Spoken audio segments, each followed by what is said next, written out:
Hello, and welcome to Hungry Gnoles Eat the Rich. I am ZW Garth. You can call me Zach. I am the designer of Hungry Gnoles Eat the Rich, and I will be your GM this evening. I am joined today by some of my favorite players in the world, some of my favorite people to play role-playing games with, and I'm so glad that they made time out of their very busy schedules to join me to play my silly little game of eating fascists. So thank you so much for joining me, everybody. Hungry Gnoles Eat the Rich is currently kickstarting. If you are listening to this in February of 2023, it is a rules light 2-stat role-playing game of community-minded hyena folk who are determined to save their island city-state by eating the fascists that have taken it under their control and are destroying it. It's a game of violence, chaos, and helping your neighbor, and I think it's pretty fun. So if you're interested, check it out at bit.ly/hungryzine. Now I'm going to turn it over to my players for the evening. If you could introduce yourself and share your name, your pronouns, anything that you want to plug or pitch, and if you could then tell us a little bit about the Gnole that you're bringing to the table this evening. I'm going to start with the top of my screen is Zach B. Hey everyone, I'm Zach B. Pronouns he, him. Plugging something. I guess Heart Points. I worked with Zach on Heart Points, so those episodes still up, so go listen to Heart Points. I am playing the Gnole Fjarki. Fjarki is the newbie of the group. I think Fjarki's bounced around the community a little bit, tried different odd jobs and nothing really stuck, so someone handed him a mace and sent him out into the world. So that is Fjarki. Awesome. Thank you, Zach. I'm thinking I might put this up in the Heart Points feed. Would that be okay? Yeah. Okay. Well, then people just listen to the other episodes that you're seeing like below this. Yeah. One day Heart Points will be back in some form for real. Continuing across my stream, we have Tori. Hi all, I'm Victoria or Tori. I use she, her pronouns. You can find me on Twitter, though I don't tweet. I'm at S-O-M-E, Tourist, T-O-R-I-S-T. Maybe by the time this comes out, I will have rejoined Twitter, but given everything, probably not. Not worth it. Outside of that, I work in the sort of libraries, academic library space, so I'm always looking to connect with folks in that arena. I guess Twitter is your best way to go, though, because I gave you that. That's the contact information I gave you. Today I am playing Urtuk, who also uses she, her pronouns. Urtuk is the defender of our group, and I haven't fleshed out all of her backstory, but so far what I'm thinking is that she is the third eldest of a very large family. And I think that experience of being the third eldest kid of many kids perhaps informs a lot of her choices. Awesome. I love that. That's a very interesting position to be in. I can already picture characteristics of the third eldest of many kids. As an oldest myself, also as an oldest, I'm what if she's the third of 12? I feel like you get all of the most stressful aspects if you're Yeah, you're in the upper third, but also you're a middle child. Yeah, that's rough. And James, if you could introduce yourself, please. Hi, I'm James, he, him. You can find my music at neonshutter.bandcamp.com. And I'm also Neon Shutter on Twitter. I am playing EG, the Gnole, he, him. EG is the engineer of the group. He's larger than the average Gnole, which people see as intimidating, or as other Gnoles might see as intimidating, but he prefers to be more of a community person than a fighter, despite his size. He likes to take things that the Gnoles steal from the rich and use it to make things for other people, hence his engineer background. So he likes to do hands-on work and kind of craft things. So that's EG. Awesome. Thank you all for sharing your characters with us. So we started this evening, we went over our lines and veils. Lines and veils are a very important aspect of Hungry Gnoles Eat the Rich because this is, at its core, a game about resisting fascism. And fascism can obviously take very many forms that is not fun to play with for some people. This is a game of resisting fascism, but we want it to stay within the realm of fun and engaging for us as players. So it's really important that we start especially our campaign and every session with lines and veils to make sure that the issues that we are going to be fighting against, that we are going to be resisting, are things that are interesting and fun for us to deal with and not upsetting for us to deal with. We're also playing with the X card on the table. If ever anything comes up that we don't want to engage with, that we're not cool with, please send me a message or raise your hand. Say, you're tapping the X card. We will rewind to just before that element was introduced, no questions asked, and go in a different direction. And also, we're playing with the open table policy. If for any reason you need to leave, you can go. Just peace out. It's cool. We're playing a game. It doesn't need to be stressful. So, with that on the table, Hungry Gnoles Eat the Rich is a game of these hyena folk that are living in the city of Tear. The three of you live in the city. It has been your home for your entire lives. And in fact, you've probably never left the island. If you have left, it was for a very short period of time. And since then, it's become even harder to get off the island as House Cyrene, the authoritarian, self-named god kings of the island, have tightened control and are making it even more difficult for the average Tear citizen to leave. As Gnoles, you are heavily community-minded. The greatest sin to a Gnole is to hoard while others do not have what they need. And you see that everywhere lately. It has become a pile of tinder, which requires only a match to set off in your mind. It's been a struggle, and the three of you have picked up weapons. Whether or not you have used them against House Cyrene and their sycophants, maybe you haven't gone that far yet, but you've started you have banded together as a group with the understanding that you aren't going to let your neighbors get pushed around anymore. And it's become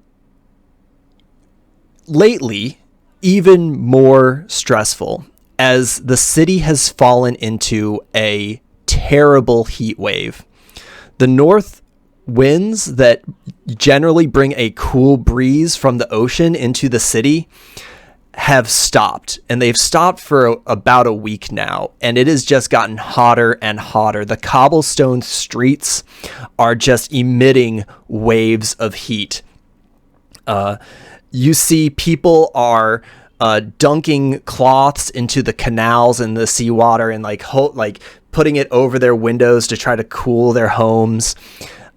Everyone is getting really short. Everyone's getting really cranky, and it is becoming a really stressful place lately because it is so hot. And the three of you have gotten together and you are walking the canals.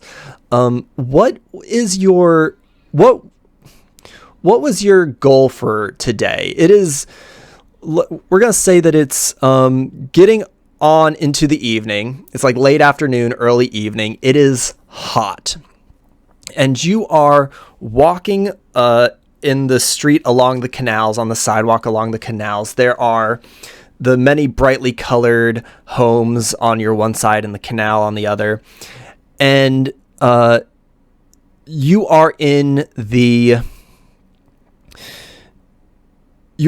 a sort of a very busy, densely populated district of the city.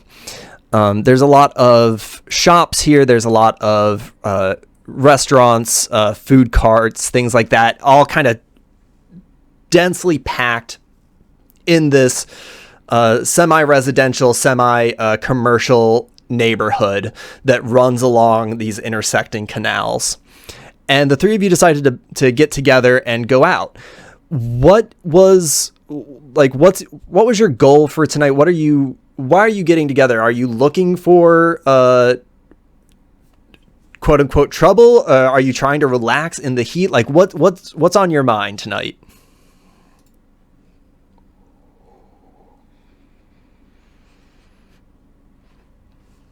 I think Fjarki's always looking for trouble, but I don't think he quite knows what that means. I think maybe in the past he's gotten into a little bit too much quote unquote trouble, and I imagine that's why he's maybe been hanging out with these other two Gnoles, is because they're a little older, they have a little more experience, they're maybe a little bit more tempered. So I think Fjarki is looking for a fight, but he's not going to be the one to bring that up, because he's probably been chastised for that in the past about being a little too gung ho. I think on a similar note, I think EG's disposition is to be more protective. So he's like, if he sees like Fjarki going out, he's like, all right, well, I'm gonna tag along, be sure everything's okay. Although he would probably rather leave the fighting to Urtik, but yeah, he it's more of a protective thing, and also wouldn't hurt to bring some scrap back to the community.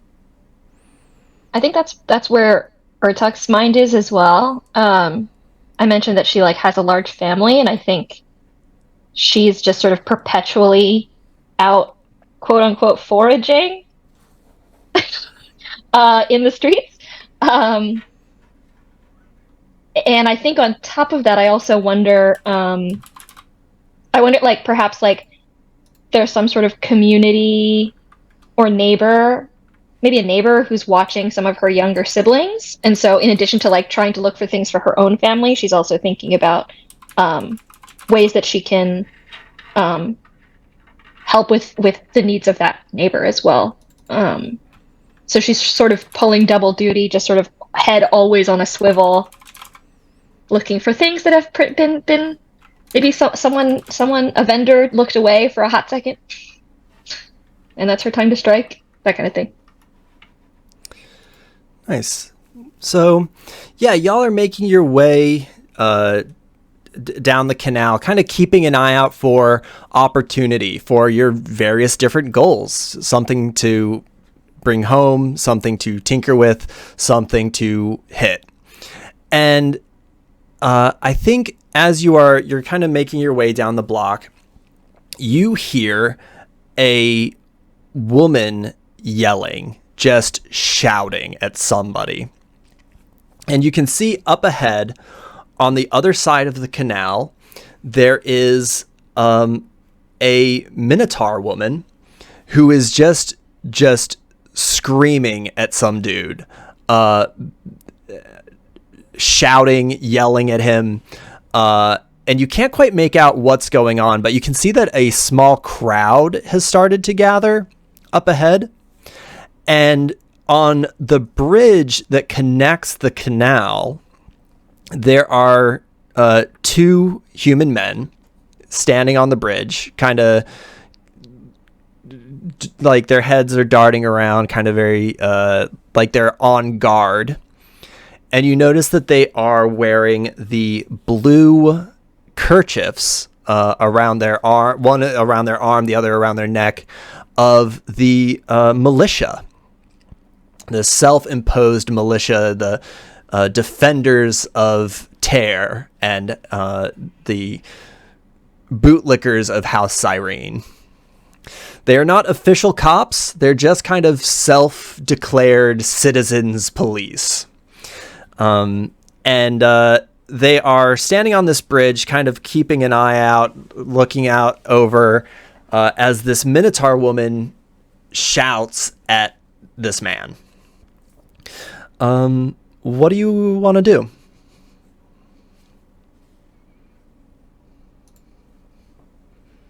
Can we tell anything else about the man that she's screaming at? Like, does he have the kerchief on? So yeah, as you get closer, you can see that there's a couple people involved in this kerfuffle. There's this large Minotaur woman who is shouting at a man who looks foppish. In my head, he is played by Kelsey Grammer. And he's got his hair kind of slicked back. He's in his 50s, and he is basically shouting insults back at this Minotaur woman as she shouts at him, and they're being kept apart by a militiaman.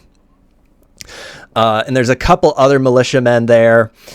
There's also a human person who is standing nearby with their face in their hands, and they kind of keep reaching out to the Minotaur and touching the Minotaur and kind of like trying to connect with them in some way. You can tell they are related to the Minotaur in some way and are obviously very uncomfortable with what is going on.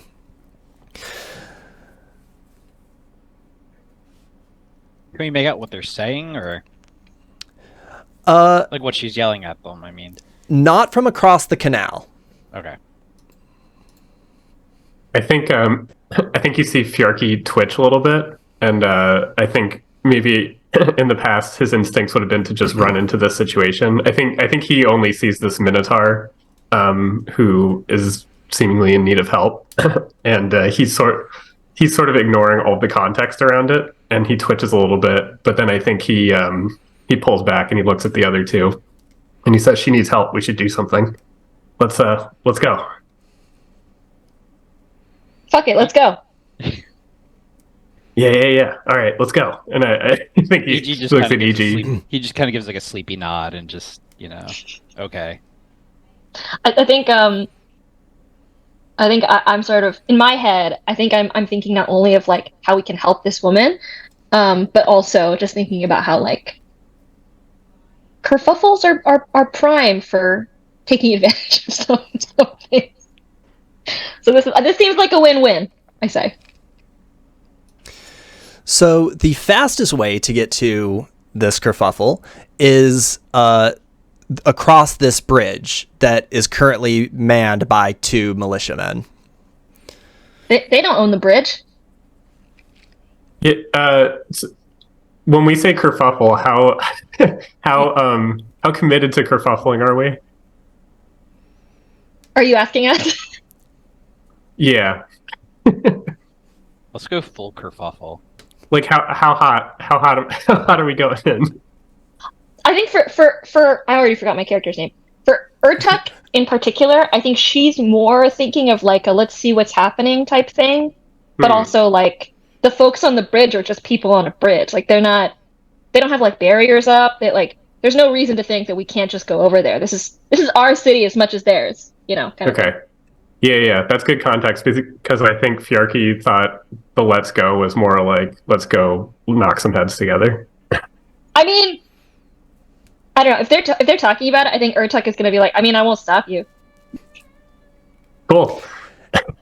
And I think that's pretty much like par for the course. As y'all start approaching on the bridge, these 2 militiamen, one holds up his hands, and they're both carrying these like long wooden poles.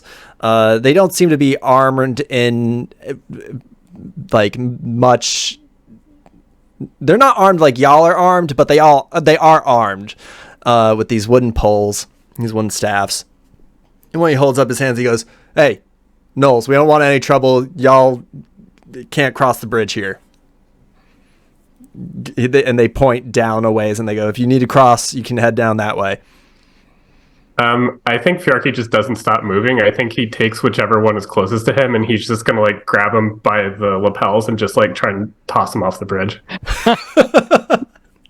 All right, perfect.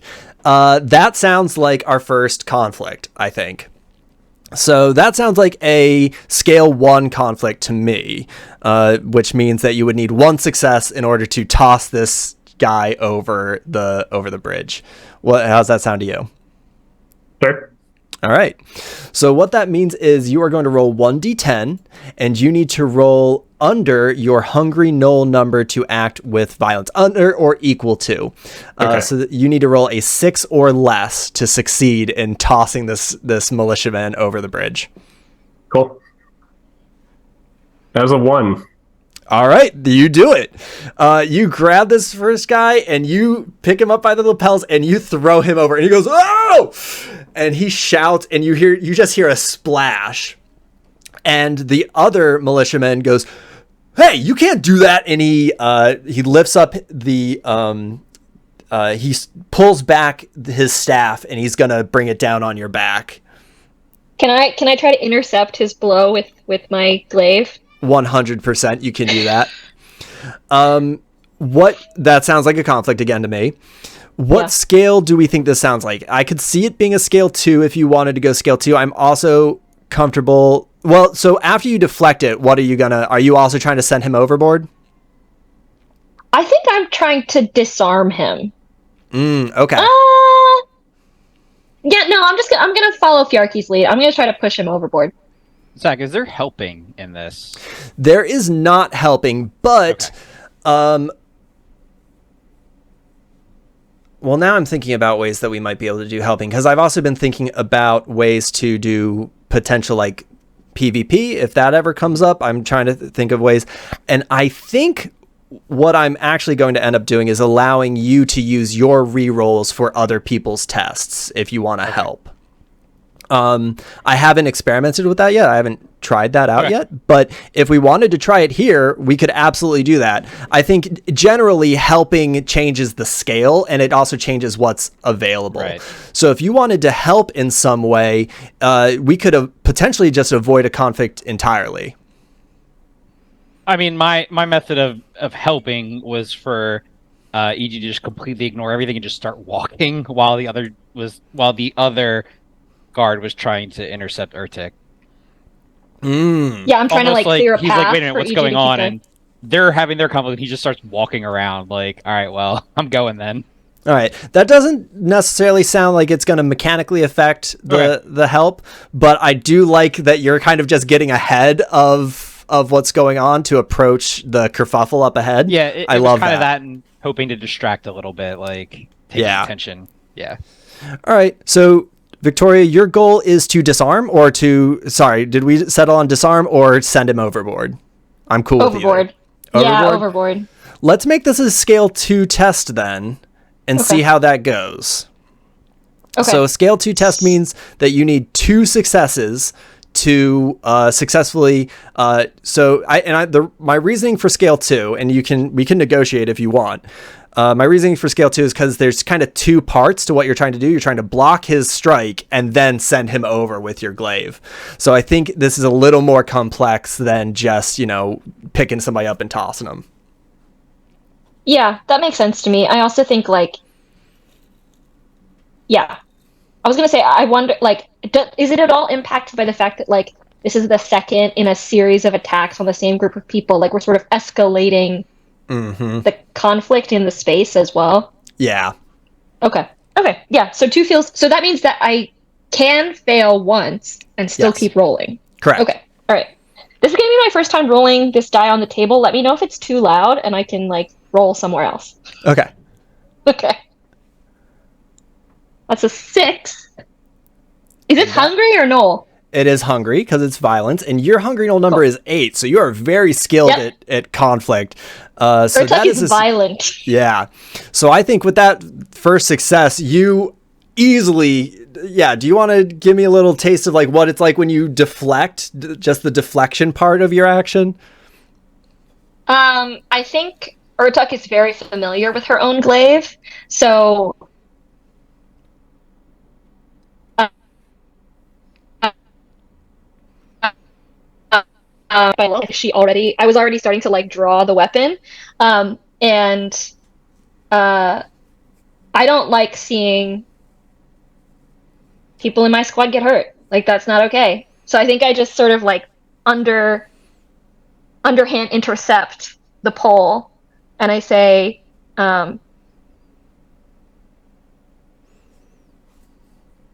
"This is our bridge just as much as it is yours." Nice. And now I'm going to try to like use that momentum to push him over the side of the bridge. Great. I love that. Give me another test. Okay. That's a 10. All right. So that is a fail. Yeah. Your options here are you take the failure and then you describe how this part of the test failed for now.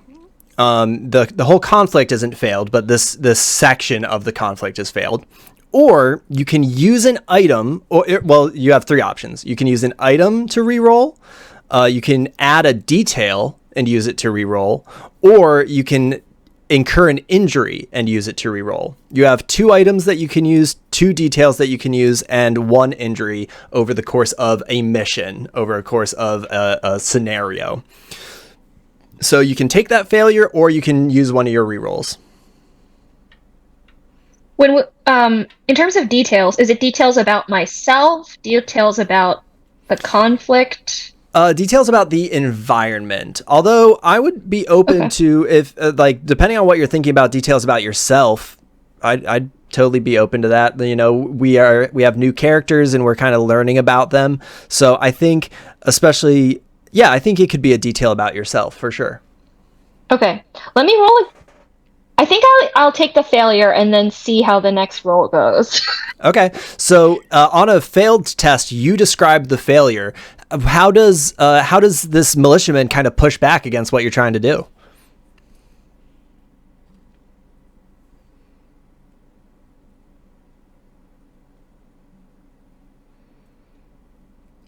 Oh no.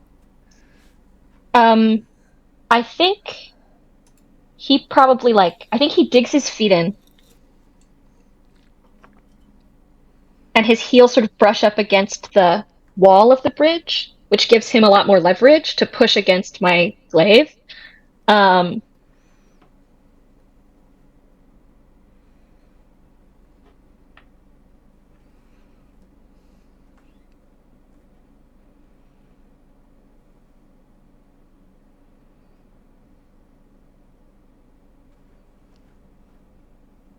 Sort of on either side of the bridge. Is Zach frozen for anyone else? I think He's back now, but he's muted. Oh, Zach, you're back. There he is. I'm having some internet problems, of course. On tonight of all nights, I would have internet issues. Okay, classic. Okay, but I think we got that. I heard you kind of talking about him pushing back, right?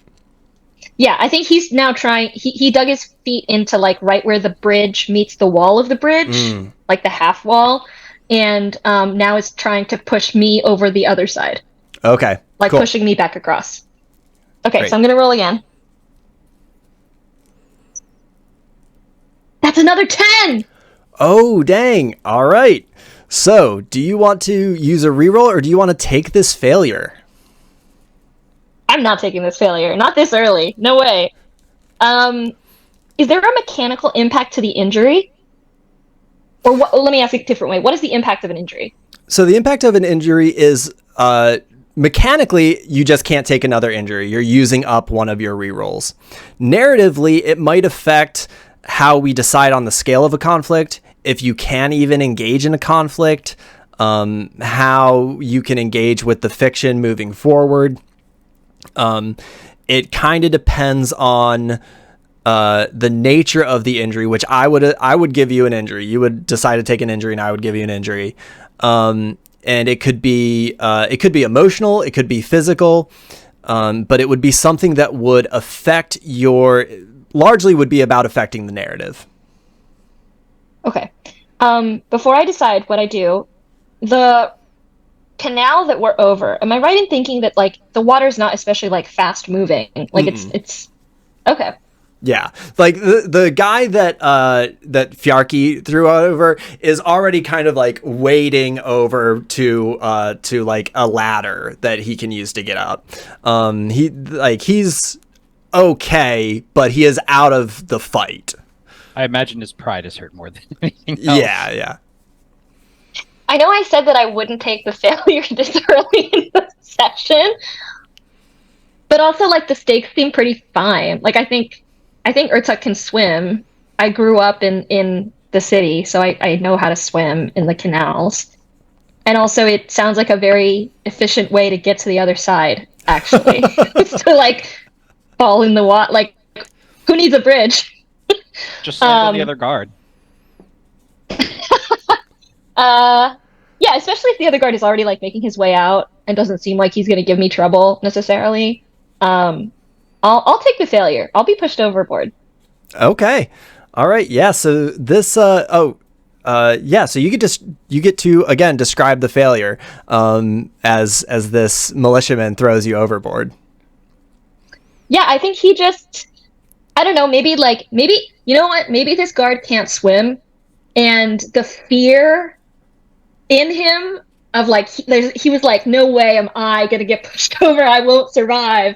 And so that survival instinct overcame him, and he found the strength within to just like push me just through sheer force, push me against the wall, and then sort of my back tilted back, and then I just fall into the canal with a plop. Yeah. You fall. You hit with a big splash, and E.G., as you are approaching the kerfuffle with the Minotaur and the humans,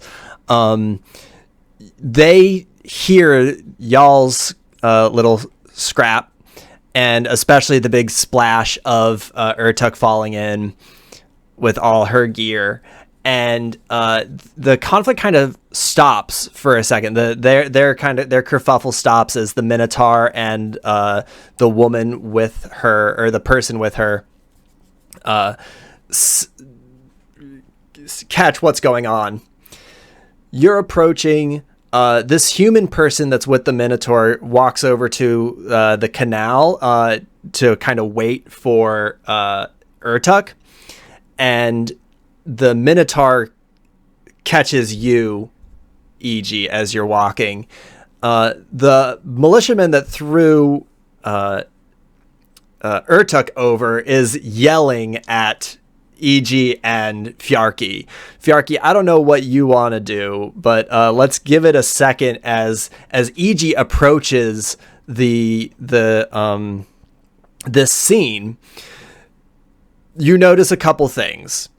The first thing that you notice is that the building that they're all standing in front of, and that there's a small crowd out in front of, is a pub. It is, and I wrote it down, and now I don't know where I wrote it down. It is the...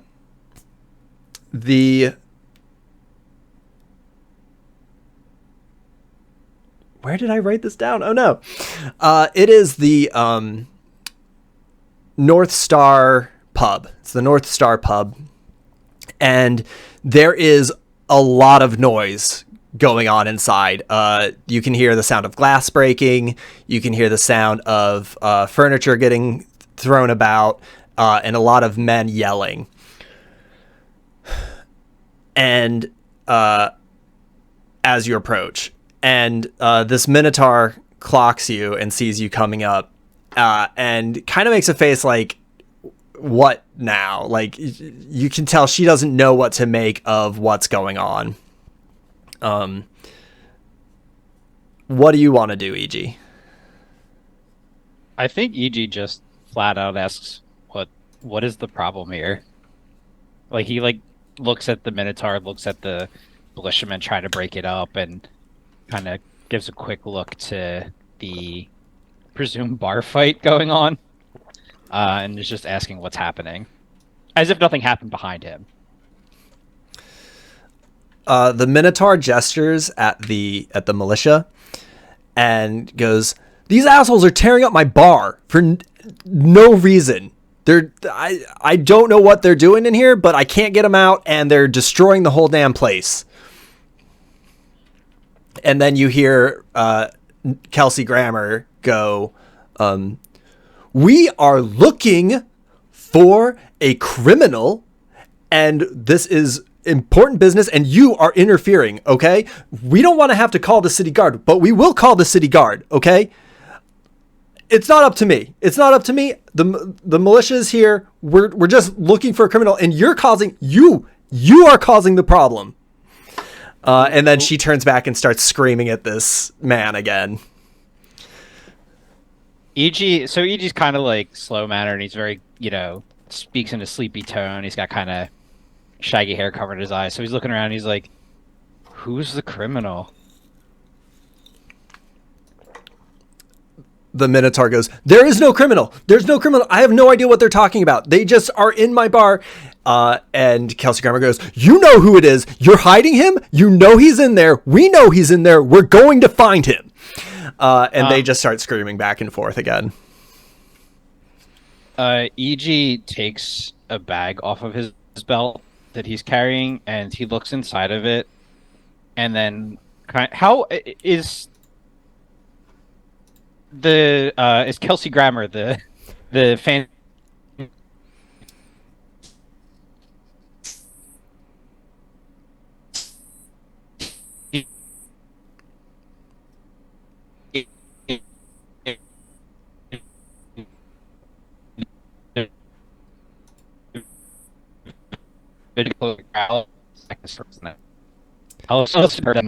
He's back. Here.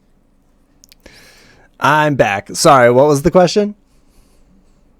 I was asking, we're all obviously gathered in front of the bar, but like, how far am I from Kelsey Grammer, so to speak? What was his name again? Did we get a name? You have not gotten a name from him yet. So how far am I from him? I would say you are about, damn it, you guys, you can't ask me measurements, and you can't ask me measurements. I'm the worst at measurements. I'm going to say about 10 feet. Because there is the Minotaur woman and two militiamen between you and Kelsey Grammer. And you can hear, you can hear this first militiaman yelling as he kind of catches up to Fjarki. Fjarki, what are you doing? So what's this militia member doing? He's kind of just running up to you and yelling. This is the one that threw or took off the bridge. Yes. He is not engaging with you yet. I think he seems a little scared to engage with you, but he is not scared to scream in your face. Okay. I'm going to. So I have a Morning Star. I'm imagining the flail version. Okay. So kind of a longer handle chain with the metal ball in the end that spikes. So I think I'm just gonna like take it out of my belt and I'm just like holding it, like I'm holding the chain and the handle, but I'm just like holding it, and I think I'm just like eyeing him up. I'm like let's go. And I want to see what he does, but I'm going to try to intimidate him. Yeah, I think so. I think we could, if we were interested, if you are interested, we could call for a conflict. I personally am comfortable with say, like, you intimidate him, he shuts up. He saw his friend, you threw his friend overboard. Your friend tried to throw him over the bridge. He sees you He can't swim. We established he can't swim. Yes. And you pull out a mace, which is like to him is like a very clear escalation of weaponry that he cannot match. And he's just like, fuck you. He kind of just takes a couple steps back. He stops following you so closely. He's still yelling at you, but he's not like, he definitely backs up far enough that he is out of the reach of your flail. Is he like between me and EG who's walked past him? No, he's behind you. Oh, okay. Yeah, I'm just gonna keep going then. Okay. And Urtuk, you swim over to this ladder that presumably, and correct me if I'm wrong, but I think you swim over to the ladder on the side that y'all were heading to, and this person that's with the Minotaur is there, and they've kind of they're holding onto the ladder, and they reach out a hand to kind of help pull you up because you've got a lot of gear, you've got your glaive, it's kind of hard for you to. They reach out a hand. I definitely take it. I sort of now I'm just this sopping wet hyena. The smell dancing on the road. I definitely smell because the canal doesn't smell great. And I think, just like when a puffy dog like gets wet, just like all the fur just like sticks to them. So I definitely look like I've lost 10 pounds just by going in the water. But I think I just sort of like flip my head back so that the hair gets out of my eyes. And I'm like, thanks. Honestly, feels good in the heat. Yeah, I'm glad you're okay, and they kind of help pull you up. So what's going on? These guys seem like dicks. Yeah, the militia came into my girlfriend's bar, and they're tearing everything up. And we can't get them out. And yeah, I think I'm starting to get a little worried. And they kind of they take like a deep breath, and they're like, you can tell they are scared. They're really scared. The Minotaur is more angry than scared. This person's very scared. And let's go to E.G. again. E.G., so you're about 10 feet away from Fraser Crane, and as Fraser Karen Crane screams at the Minotaur, and the Minotaur yells back, and you can still hear like they are trashing the pub. And you went to reach for something, right? Yeah, EG pulls a bag off of his belt, and he starts holding it out, and he goes, "I found the criminal." And he's like holding the bag, like saying, like, "Come, like, look at this." You say this to Fraser. He's like, I found the criminal. He like gives you a look, and he turns to the one of the two militiamen, and he goes, "Well, we'll go check. You've." And EG like just keeps looking in the bag, like, and like nodding, like.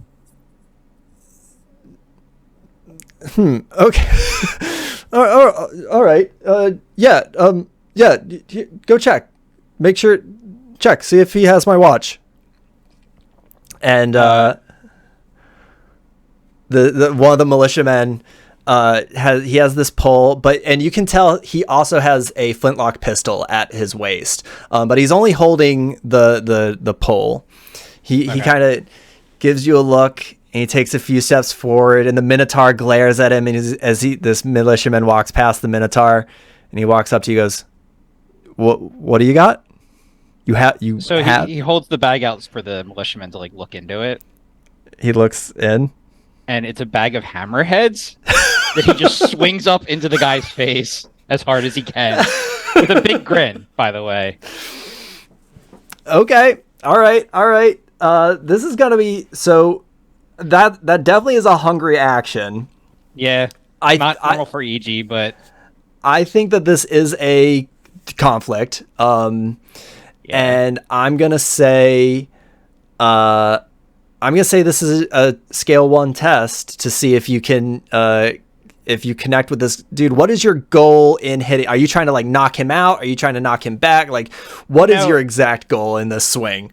He's trying to draw heat away from the bar, maybe to draw people out. If the kerfuffle spill, if the attention comes onto us, they'll stop destroying the bar. They'll leave the Minotaur alone. Cool. So he's stepping in to take the heat off of her and her bar. So cool. EG's number is 4, so I'm really worried here. But you need a 4 or less. 6. All right. So that is a failure. You can take that failure, or you can re-roll. And again, you have 2 slots for item rerolls, 2 slots for detail rerolls, and 1 slot for an injury reroll. So for the item rerolls, is that using one of the items from our inventory list?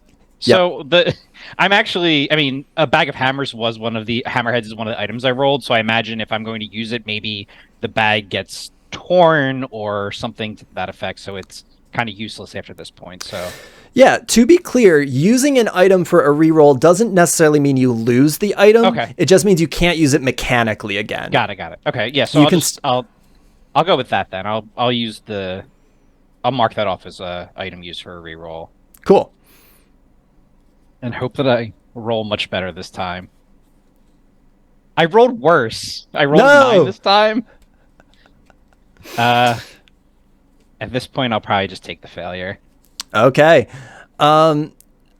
You swing up with this bag of hammers, which I also think is fitting. We talked a little bit about using some new deception rules, and that was pretty tricky. But yeah, that's fair. You swing at him, and he dodges and takes a few steps back, and he pulls out his pistol. And he aims it at you, and he's got the pole in one hand and the pistol in the other hand. He goes, "Hey, what's the big idea? This doesn't concern you. What are you doing? Get out of here. Get moving." So he has a gun trained on EG. Urtuk, you are now up, and so is Fjarki. The two of you are now like close by, as this militiaman pulls a gun on EG. I think the other militiaman is now kind of like trying to protect Kelsey Grammer. He's got like one arm up near Kelsey Grammer and is like, hey, what's going on? They're both just shouting, yelling commands that are contradictory, that don't make any sense together. They're saying to leave. They're saying to put your arms down. They're saying to put your arms up. They're saying to get down. They're saying to move. Nothing makes any sense. And the Minotaur is just kind of like, now she has her hands up because she doesn't want to get caught in the crossfire. There's definitely some, like, things have escalated in a very real way.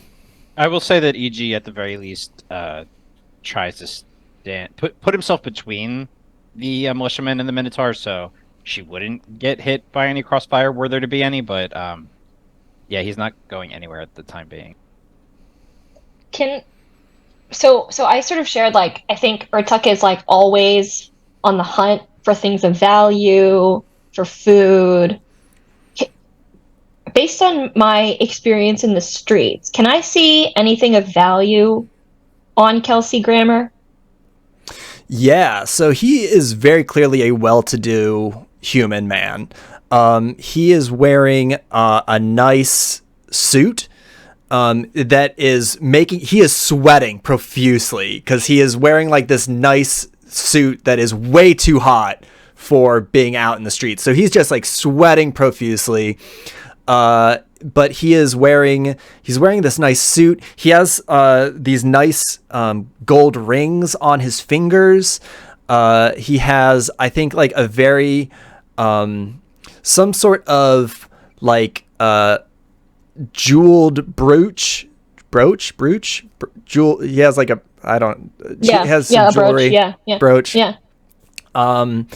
Like he looks very clearly well to do. How big is the brooch?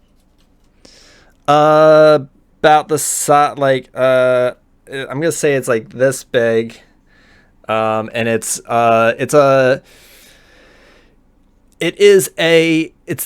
insignia of the Lobster Guild. So he's associated with some way with like the Lobster Trawling Guild. Okay. Yeah. I think I'm gonna turn to unless Fjarki, do you have something you want to do? Because I have an idea. Go for it. Okay, I'm gonna turn to the human person that I've been talking to, and I just say, "We'll give them a criminal," and I run at Kelsey Grammer. I would like to grab the brooch off of his chest and run into an alley. Okay. Cool. Because I think I've picked up on EG's idea of like pulling the heat away from the bar. So I'm going for the thing that I think this guy's going to value more than his watch, which is this like symbol of status and leadership in his guild. Perfect. This is definitely a conflict. What do you think, Tori? Do you think scale 1 or scale 2? I think 2. This feels at least on par with what was happened on the bridge, which was also scale 2. Mm-hmm. All right. Yeah, let's make this a scale 2 test. Okay. I will one thing I will say, just in the interest of teaching the rules, right? So one thing that Urtuk has is a Goddess of Luck charm. If you wanted to narratively argue that this was maybe scale 1 so that, you could maybe get away with it quicker. If you were like, well, I have this Goddess of Luck charm, so I think that it is going to help me grab it and get away. So I want it to be scale 1. That would be like a good argument for why you might want to change the scale. And then that wouldn't necessarily be using the item. That wouldn't be using the item for a reroll. It would just be narratively bringing in the item to affect the scale. That is something you could do. It is not something you have to do. I didn't think about the ways in which a smaller scale could be more helpful. So that's... If I argue for that, for scale 1, and I use my item as narrative like justification, I still need to roll, right? Yes. Yeah, I don't think the Goddess of Luck charm is so powerful that you would like automatically get away with this. But I think I think if you want to make the argument that it would help you do it, I would totally buy into that.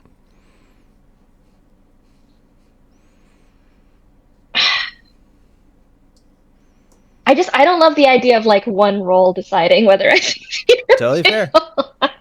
Totally fair. Yeah, so I think I'm gonna let's keep it scale 2. Because I think I have to both get to Kelsey Grammer and take it. And then get away before they get me.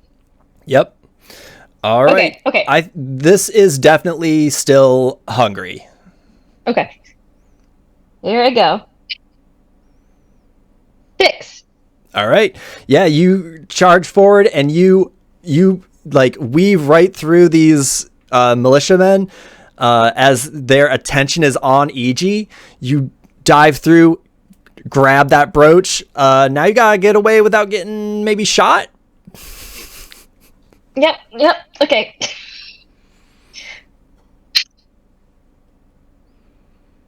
Four.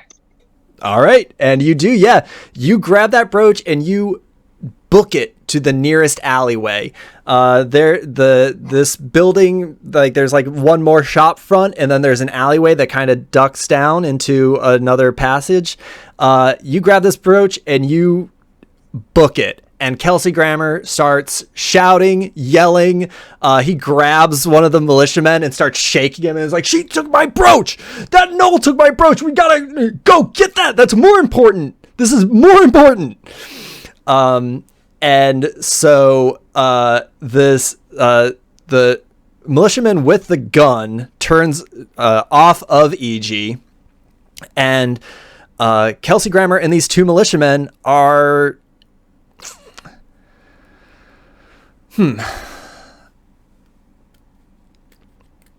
I'm gonna make a roll just for me to see what they do, because I think the question is, do they go in and get the other militiamen in the pub? And that is gonna be a no. I think one tries to get the militiamen in the pub out, and Kelsey just grabs him and goes, "There's no time. You have to get her. Go get her!" And shoves him down the way. That leaves... So,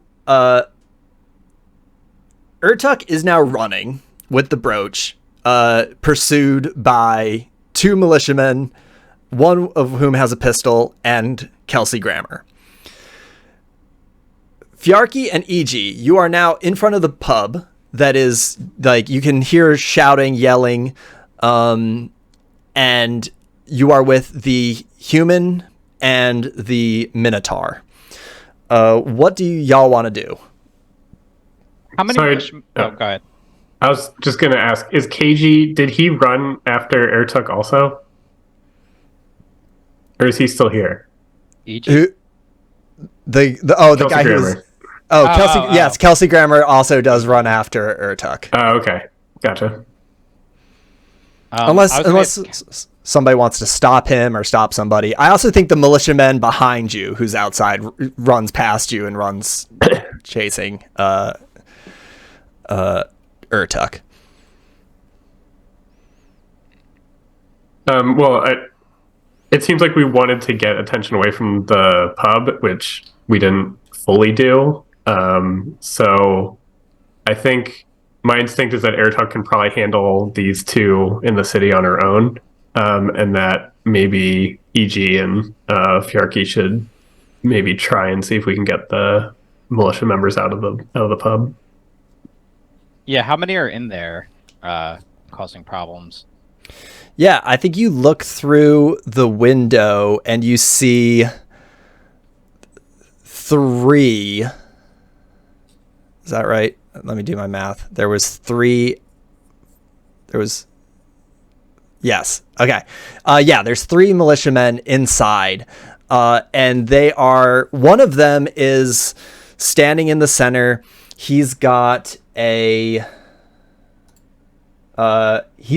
saber actually, and it's sheathed, but you can see it at his side, and he's got this blue fez on his head, kind of cocked to the side. And then there's 2 others that are just tearing through this pub. You can hear them kind of throwing stuff around. They're flipping tables. They're like rifling through cabinets and stuff. They're basically just tearing the place apart. There's still a few patrons actually in there that are like very freaked out, kind of just like keeping an eye on things, but like very weirded out by what's going on. But yeah, 3 militiamen tearing stuff up. So, Fjarki's here with EG now. Like, he's caught up to me, right? Mm-hmm. I like to imagine we both kind of step in, and EG has a big cleaver he pulls off of his back, and he just points at one of the guards and says, "I found the criminal." Yeah, I don't think that's gonna work. I don't think that's gonna work twice. This militiaman, you actually, I'm gonna say, I think you recognize this guy, EG, especially. Yeah, I think EG or Fjarki, you might also recognize him if you've gotten in trouble in the past. This guy's name is Gaspos Arquar, and he is a dick. He's this tall human. He's got a shitty little blonde mustache. He wears this fez cocked to the side, and he is always pretending to be a cop, to the point that he has like a gold badge for the militia. He wants so badly to be a member of the city guard and just can't be even that. But he's constantly just doing like extrajudicial bullshit, causing people trouble because he's not, I mean, not that the cops are bound by the law, but he is like especially not bound by the law. He's just a bully with a bunch of thugs. And he turns to you two and he goes, "Get the fuck out of here. Can't you see we're in the middle of something? What are you doing? Get out." I think Fjarki is still like holding his flail in his hand, and I think he just like lets the chain part go. So he's just holding the handle now, and the chain like goes taut, and the ball drops. I love that. I can hear that like yeah. Tink. While Fjarki is doing that, EG's holding the door open for normal patrons to leave. He's just kind of like gesturing for them to get out. I like that. Yeah, they kind of, they start moving, they start going. And actually, like, you hold this door open and these people start leaving, and then you see like kind of a big hand kind of goes on the door from the outside and comes inside, and it's the Minotaur woman. And she's in, she comes in now, she kind of crosses her arms and she's like standing there beside you two. She is unarmed, but she's pretty big. And she's now with you. And Gaspos again, and his two cronies kind of like come out, and one of them also has a pistol, but they both only have those poles, and one has a pistol. And they like kind of front to the three of you, and they're like, what are you going to do? Get out of here. We're on official business. Okay. This Minotaur is harboring a fugitive, a criminal, robbed from a member of the elite, okay? So we know he's in here. We know he stole from Mr. Bakwo, and we're going to find him. So step outside, wait for us to find him, or better yet, tell us where he is, and then we won't have to do this to your shitty little pub. EG points at Sheriff Dickhole and just says, I found the criminal.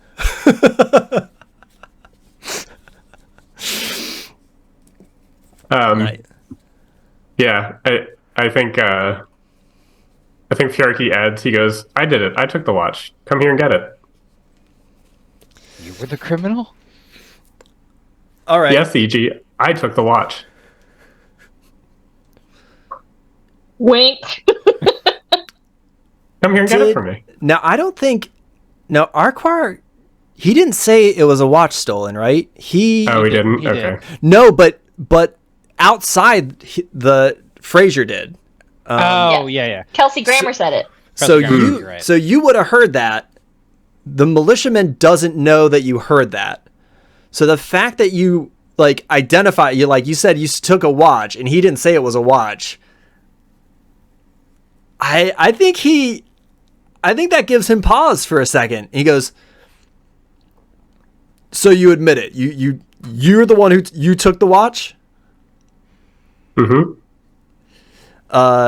He pulls out a pistol with one hand, a flintlock pistol, and he holds out his hand. He goes, hand it over.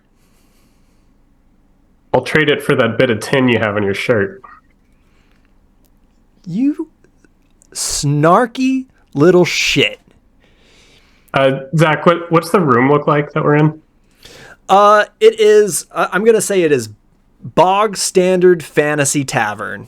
It is Okay. It's a big room with a bar in the back. And generally there's wooden tables like kind of set up nicely, but they've been thrown, like a lot of them have been thrown over. There's some broken glass on the ground. There's like ale and booze and wine kind of like all over puddles. I think Is there anything between us? Like me and him? there could be. Is there? Are you interested in there being something? Not necessarily. I was just gonna run at him.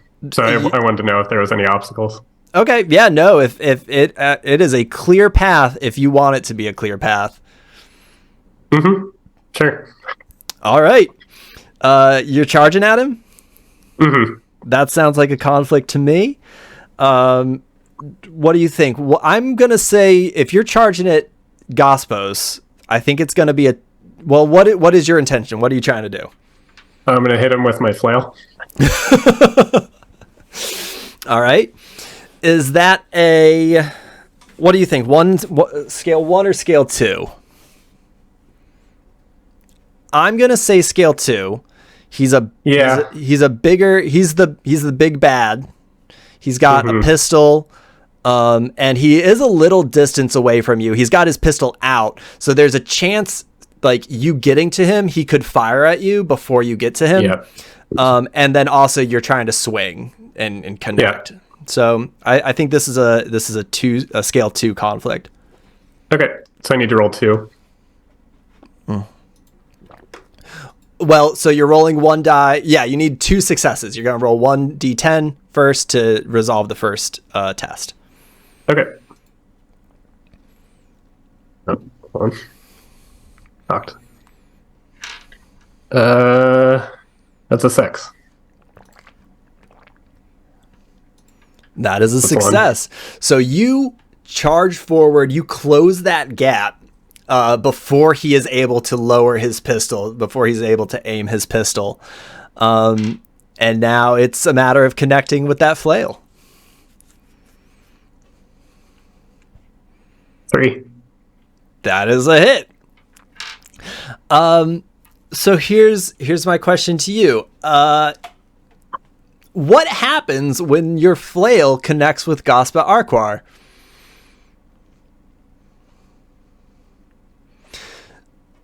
And let me say this. You are fighting one dude. Your influence level is level 1, which means you can permanently affect individuals. So I think, I mean, so Fjarki was basically racing the gun being shot. So I think the target is probably trying to disable his arm in some way. So I think he swings for the arm. And I think maybe the gun does go off. And you said it's like a flintlock, so that would be it for the gun probably. So I think I connect with his arm. And I think he's probably pretty severely injured. But I imagine like trying to charge him, trying to beat him shooting me, like I'm probably swinging a little wildly, so I think I just connect with his arm. I'm totally into that. You swing. We have an ask first for gore, so I won't get too graphic. But I think your Morningstar swings up, and either the chain or the head connect right here, and you just hear a snap as you break his arm, and the gun goes off into the ceiling. The smell of black powder fills the room. These other two are freaking out. I don't know if they're gonna charge. I think they are gonna charge. I think they come running forward. One has a pistol, the other has a pole. EG, I want to check in with you really quick before we check back with Urtuk. EG, what are you doing? I imagine if one is going towards, are they charging after Fjarki, or are they charging after the Minotaur and EG? I think they're going for Fjarki. Fjarki just like busted up their leader. So I think they are primarily concerned with Fjarki. EG is going to try and intervene by at least tackling the one with the pistol. Cool. Because he sees him as more of a critical threat to Fjarki than the other one. Cool. So your Hungry Gnoll number is 4. This sounds a tackle, simple tackle, sounds like a scale 1 test to me. Scale 1 conflict, I mean. So you're going for a tackle. This sounds hungry, so you're going to want to roll a 4 or less. 10. 10. All right. EG's not very good at the combat, it turns out. These are great rolls in a different game. Oh, yeah. Yeah. So you still have you have quite a few rerolls left. You can take an injury. You can do details. Details include the environment, allies. There you can invent details. You want to bring in like what manner? Like how would that play into the reroll? So that would be totally up for you to decide. So you get to define what the detail is, but you could say the Minotaur comes in and is it like maybe the Minotaur is tackling the other one or comes charging in behind you. That could be a detail. A detail could be the guy slips on some spilled beer. A detail could be that he gets scared by the gun going off. I think I got one. Anything in the environment you can bring in as a detail for a reroll. So I think what happens is EG attempts to like shoulder block him, but ends up skidding past him a bit, and he tries to at the last second grab a nearby chair and just spin around and swing it at him. as an attempt to recover that. Cool. Yeah, let's re-roll. 2. There you Thank go. God. So you swing that chair and it connects, it hits him and he goes down and you are standing over this guy. We're going to take a pause from there really quick to go back to Urtuk, who is sprinting through the hot city streets, chased by a screaming Fraser Crane and is it 2 or 3 militiamen? A couple militiamen. What are you doing, Urtuk? I think I'm taking as many turns as I can to try to lose them or confuse them. And then when I think I'm not, I don't know what. So my thinking is that, like, I think Urtuk, I don't know about these guys, but Urtuk, I grew up in the city. So, like, I feel like I know the city very well. And so I think once I feel I've made enough turns that they're still close, but maybe not super hot on my trail, I think I'm going to try to hide by jumping back into a canal. Oh. Okay. So that I can perhaps either get the jump on them or just let them pass me. I'm going to see how the spirit moves me in the moment. Okay. I'm going to say that this is a scale 1 test. Okay. I am also going to say that I think this is a null test because you are not directly acting with violence or with hunger. You have stolen something valuable that you're trying to get away with, but I think you already have it. I think now it is a matter of protecting yourself, getting away. I think this is a null roll, but I am willing to, if you want to argue, I'm open to that. If I change this to say what if instead of going into the canal, I climb up onto a roof and lay in wait for them ambush. to then ambush? You're looking for an ambush spot? Yeah. Does that change? I think. I mean, listen, the prospect of taking on 3 guys, like, I think I'm hungry for violence. I don't know that I'm stupid.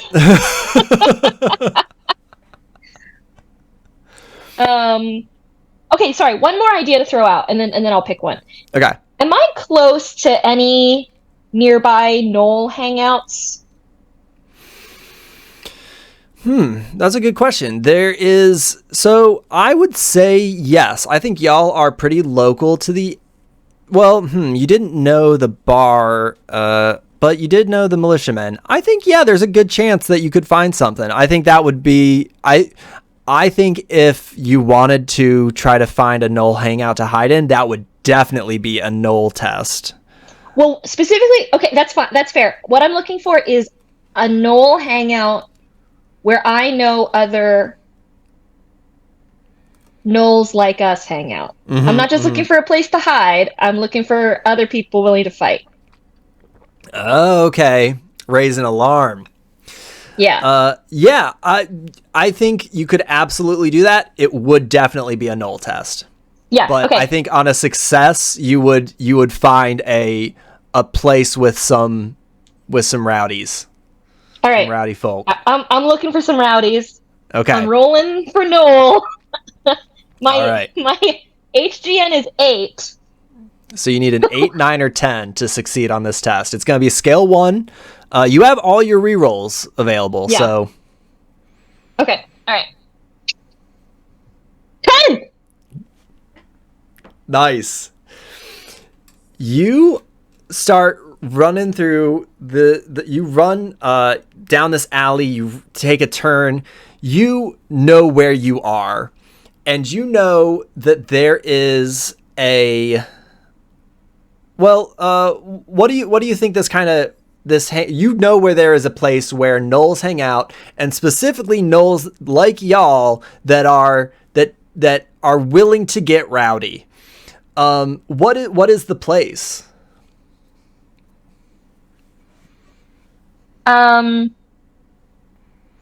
I think that there is a place not too many streets over from here where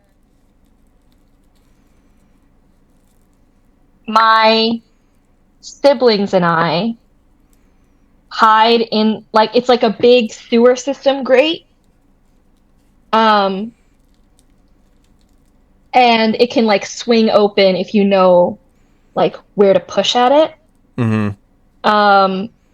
And we like to go there when it's hot, like today, because it's sort of like cool and we don't mind the smell as much.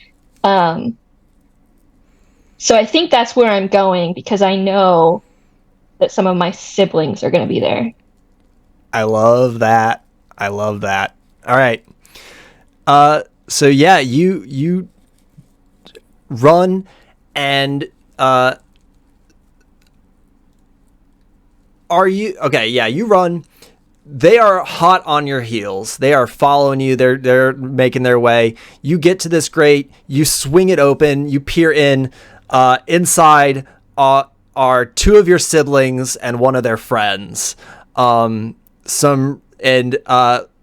As luck would have it, it's like your two rowdiest siblings that are all like are down to clown for sure. And their friend who is a troublemaker, who your mom is always like telling them not to hang around with because he's dangerous and he's going to get them in trouble one day. That's who's there. And I think they're smoking, hanging out. They've got, their weapons of choice. They've got their stuff and they're just kind of hanging out. They see you looking real panicked. And they look up and they're like, "What's up?" And we're going to cut there real quick and go back to the bar where the Minotaur, EG, and Urtuk, EG and Fjarki are rumbling. EG has cracked a chair over this one militiaman. The Minotaur is wrestling with the other. And Fjarki, you are tussling with a screaming and very upset militia leader. What do y'all want to do?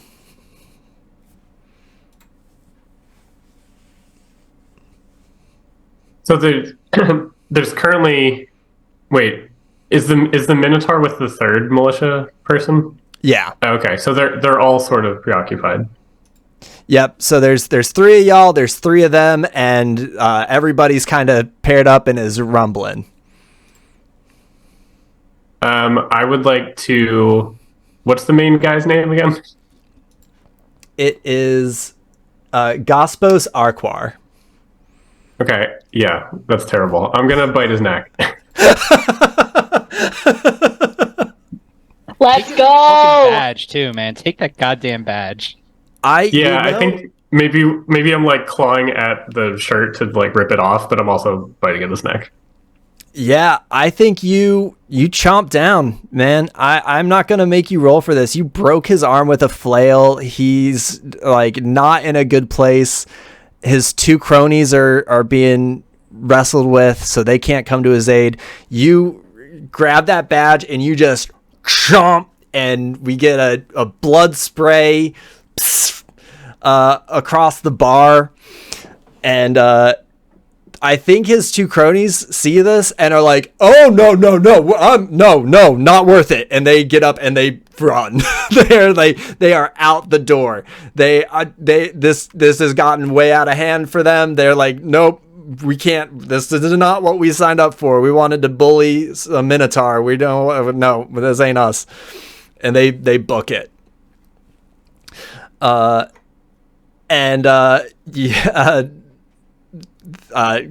Gospos is Dunzo. I think Fjarki stands up and he do Gnoles wear clothes?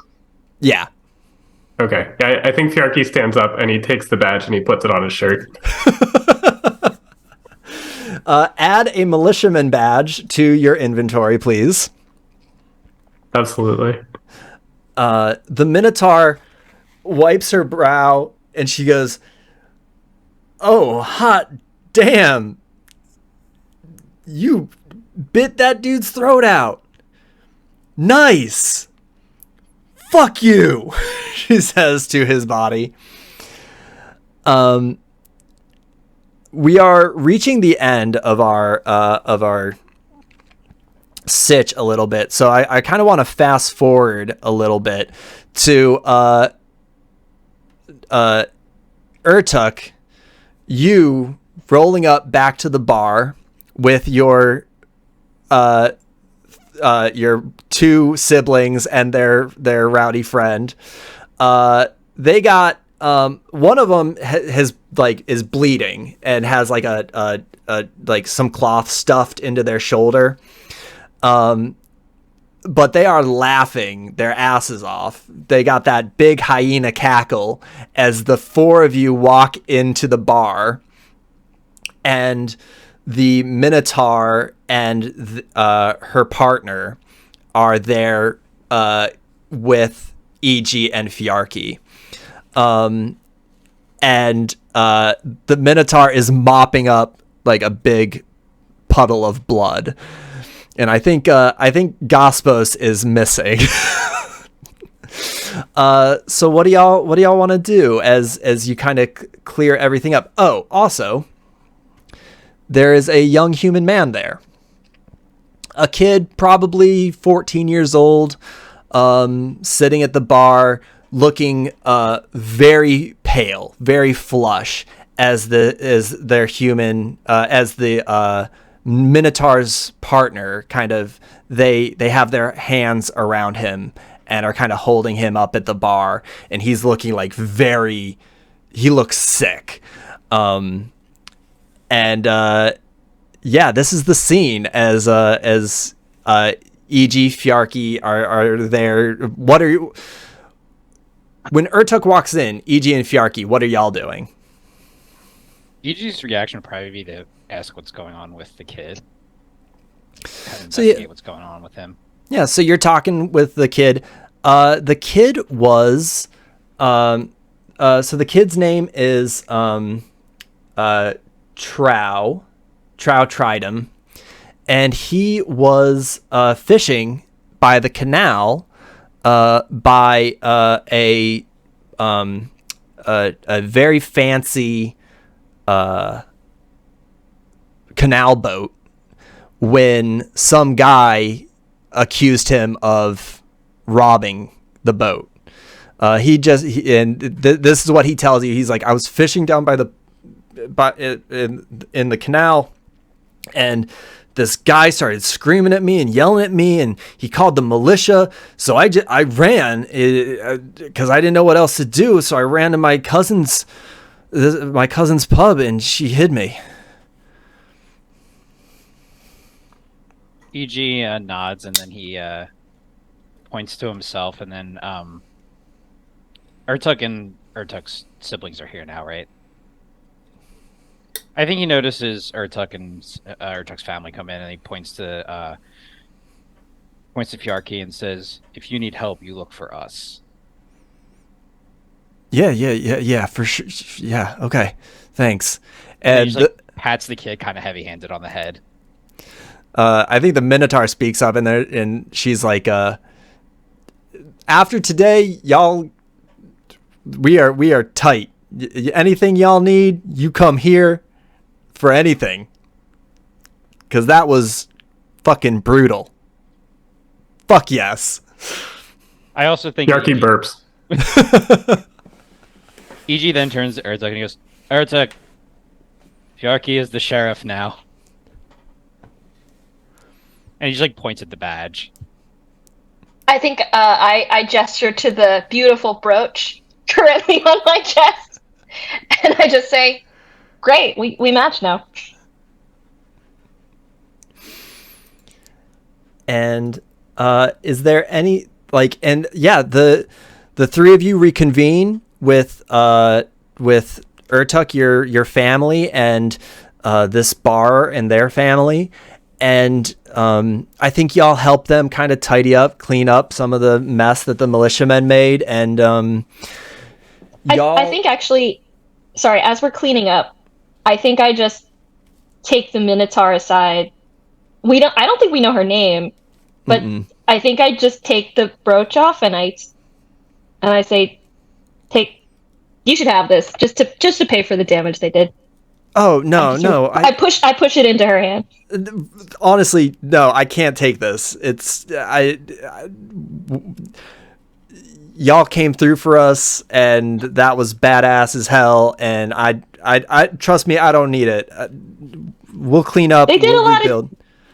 They did a lot of damage. What do you come? They owe you this. You deserve this. I won't deny it twice. All right, okay. Yeah, she takes it. She goes, thanks. Like I said, y'all get anything you want here. How about some drinks? Hell yes. And yeah, she's going to go back and mix y'all some drinks. Some XP that y'all definitely earned. You recruited an ally, so that's going to be an XP. You helped their citizens in need. And I think, so I'm going to slightly revise that in the new version. You to something along the lines of you improved the lot of someone on your influence level, which I think you absolutely did. And you also devoured a sycophant. So that's going to be 3 XP. Is there anything else, like any epilogues that y'all want for this adventure that y'all want to see your characters do or say or interact with anybody? Any other epilogues? I think EG stays behind to help rebuild parts of the bar. Just doing repairs, general stuff. Yeah, I like the idea of your engineering mind being able to like figure out like, oh, okay, they broke this table, but we can absolutely fix it in this way, and so that it's gonna look nice still. Like, I love that. I think if that kid's still at the bar, I think Fjarki maybe, I don't know if maybe one of the militia men had like a knife or something on him, but I think he takes it and brings it over to the kid. It's just like, you should learn how to use this. They're not going to stop. I like that. Yeah, he takes it and he kind of looks at it a little frightened, but definitely feels like he's ready to make a change.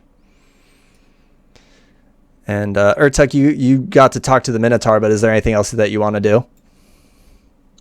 I think we see a very squat home near the edges of the city, and we can see like lots of bodies like moving around in the light. It's like past sunset. You have the bustling for like dinner time, supper. Hear a lot of like hyena cackles, similar to what we heard when previously when we entered the bar. And we don't go inside the house. I think we just see it from the facade outside. And then I think as we pull back, we can just see like a small blue handkerchief discarded very close to the front door. And someone says, "Time for dinner." I love that. That's fantastic. Perfect. And we are going to wrap there. Friends, that was Hungry Gnoles Eat the Rich. I am ZW Garth. I am the designer for Hungry Gnoles Eat the Rich. Once again, if you are watching this when it comes out in mid to late February, we are still kickstarting Hungry Gnoles Eat the Rich for a physical copy of the zine until March 4th. I guess it's March 3rd at midnight. The Kickstarter ends. We've just made enough to get a full color cover. And I think our next goal for fundraising is to get a custom character sheet. I'm super excited about how the zine is shaping up. I think it's going to be a really beautiful book that you absolutely want on your zine shelf of all of your anti-capitalist zines, whether or not you're a gamer or not. I think you're going to really enjoy this game. So please check out the Kickstarter. If this sounded fun to you, please check it out. And thank you very much. Once again, that link to the Kickstarter is bit.ly/hungryzine. I've been your GM and your designer, ZW Garth. I'm going to go back one more time so that my wonderful, amazing players can introduce themselves and pitch anything that they might want to pitch. Don't feel like you have to, but you are welcome to. Zach B., could you go first? Yep, I'm Zach B. Do a lot of stuff with Heart Points, so listen to the other Heart Points episodes if you're listening via the Heart Points site. Thank you, Zach B. Tori. I'm Tori or Victoria. I use she, her pronouns. And if you work in or have interest in libraries and library spaces, hit me up on Twitter at some SOME tourist, TORIST. And thank you in advance for your grace and flexibility as I take forever to respond because I don't usually check Twitter. You can be forgiven for that. Twitter is a hellhole, and especially now. But thank you very much, Victoria, for joining us, and James. I am James, he, him, and I make cyberpunk/dark synth music at neonshutter.bandcamp.com. And I'm also Neon Shutter on Twitter. Awesome. Thank the three of you so much again. That was a great session. I had so much fun. I hope that you enjoyed it. I hope you listening at home enjoyed the story that we told. And thank you all again so much from the bottom of my heart. Thanks, Zach. Thank you. Check out Hungry Gnoles and Eat the Rich. Eat the Rich. Eat the Rich.